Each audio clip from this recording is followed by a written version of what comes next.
So with Solo Leveling Arise, we had our new job change. Of course, I'm having a blast. To those that are able to job change him into the Rebel Leader in the Cyberpunk outfit, it's fair to say that the look is very beautiful, not to say the least. But from the job change came along a brand new ruin, a brand new skill, which is awesome. And I'm already used to this is why I love Solo Leveling Arise. I'm just going to put that out there.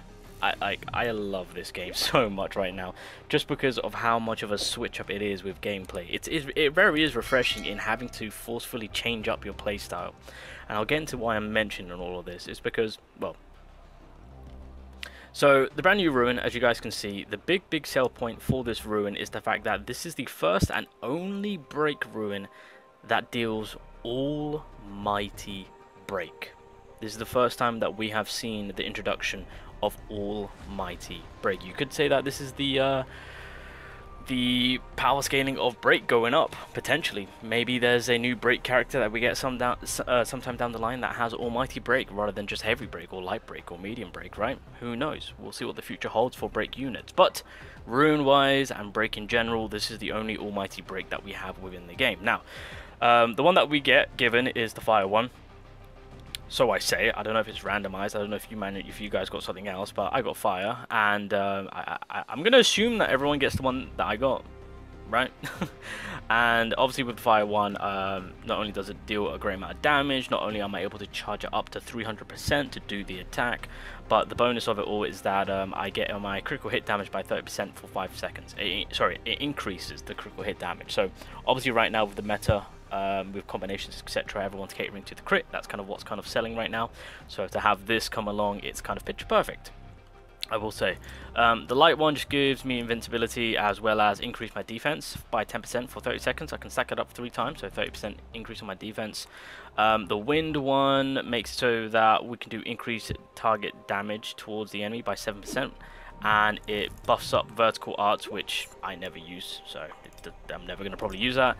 And then the water one just applies freeze, so it's pretty standard on that one. Alright, so here's kind of like the preview. So that's the lightning one, or the light one. The fire one, as you guys can see, it does require a bit of a charge up. I mean, you can use it whenever you want, but the more you hold it down, the more you charge up, then the better the hit is. Now, I will say, if the enemy is weak to fire and you charge this up to 300%, oh, it hits hard. And the breakage, mother of God, it really is super effective. I will say, even if the enemy doesn't have fire weakness, you can still do a good amount of breakage. So there's that. Now, coming back to why I'm really thoroughly enjoying Solo Leveling Arise, and this is something that I have to show you guys, because here's the thing. Bosses and whatnot, a lot of people are going to struggle with. What if I told you that there's 3 elite on boss level that you have to fight all at once? Yeah, that is what I'm talking about. So on chapter 18, it's going to be, I think, Time of Shadows. Yeah, so I'm going to replay it. I have done it. So I utilized many different combinations to try and beat this fight.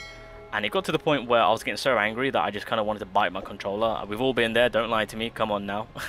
we've all had those rage before. And the fact that I'm sitting here saying that I almost bit my controller, because the last time, I mean, look, I was young at the time, you know, when it came to me raging at video games, and the fact that this game near enough made me do that, I love it. So let me give you guys a quick little setup, because I'm gonna have to talk about what I did. So with my Jinwoo, I had to go and do something different. So I've got the Almighty Break ruin on, the armor break, because there's 3 elites which are on boss level. I'm gonna say that right now. And they all have breakage bars, so we have to break them as soon as possible. And then from that, I am spamming ultimate, so I've got Crushing Blow on, which helps me out with my ultimate skill. So it charges the gauge up by 20% and decreases the cooldown of the user's ultimate by 20 seconds. This is heavily needed.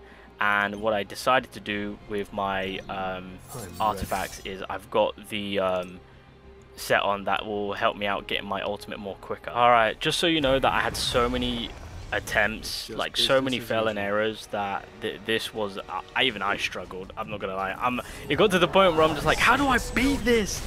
I was getting so, because there's 3 of them and they literally bundle on you.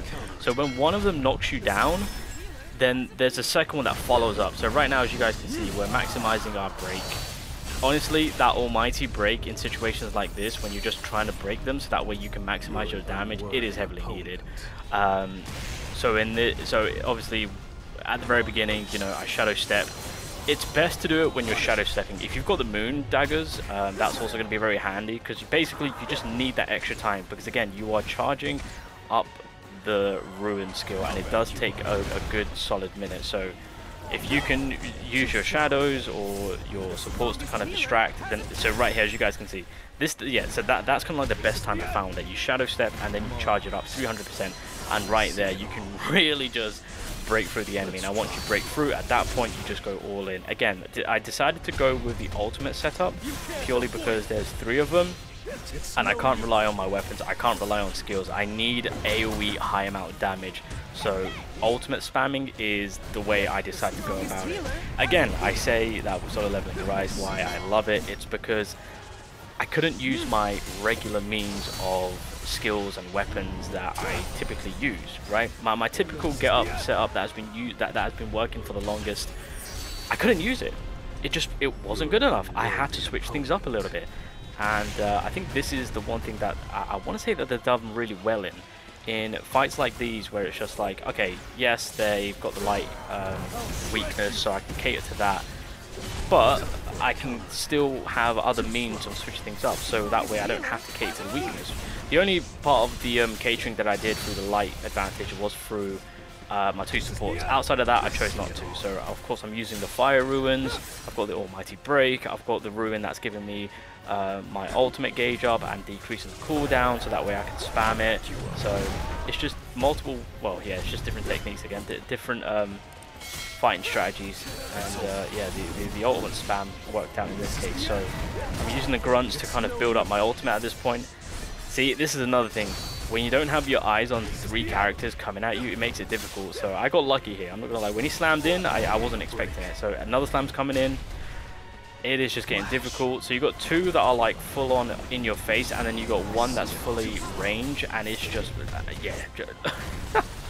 Oh my god, I would gladly fight every single boss over and over again, like the Cerberus, Igris of course, because this was an absolute pain. So one of the boss fell, I dropped the ult, the second boss falls, or these are elites, these ain't bosses, I class them as elite bosses. I mean, well, yeah, that terminology works.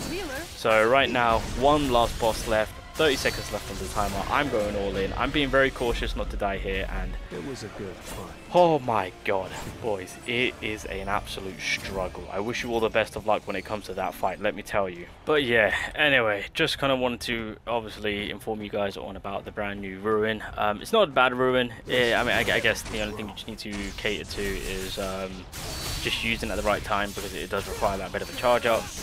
But outside of that, yeah, the break that it applies, very handy, very nice in situations like that, as you just saw with, you know, freaking elites that there are just getting in your way. You know, you kind of want to break as soon as possible, so that way you can maximize your damage. So that's something that we can now cater to. But I'm eager to see, and I'm wondering on what the almighty break will be like on a hunter. That's going to be interesting. But for ruins, that's how they decided to introduce almighty break. So there you go. Not a bad free ruin though. Not a bad free ruin.